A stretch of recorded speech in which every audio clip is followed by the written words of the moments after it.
Hi everyone, my name is Tracy and I am the graduate assistant at the Cove this year. Today I'm going to take you along with me as I go participate in JWU's COVID-19 sentinel testing. Remember that this testing is mandatory, so if you get chosen, you have to sign up for a time slot and get your test done. So keep your eye out on your JWU email and let's go!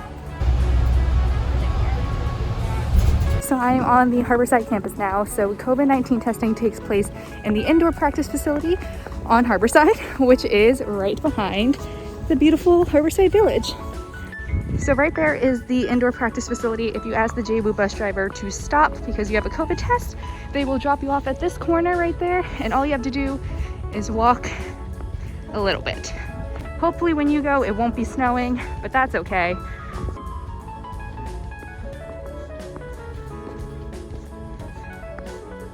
All right, everyone, I'm online to check in, basically. Make sure that you have your JWU ID when you get tested. That's how they look you up and verify that you're supposed to be here. Now we are ready to get my nose swab. See, quick, easy, go get tested. And that's it. So your results should be ready within 48 hours of your test. They give you a super helpful card with all the instructions on how to access the patient portal. So make sure that you check your JWU email, make sure you sign up for a test slot if you get selected for testing, and make sure you do your part to keep the JWU campus safe and protected.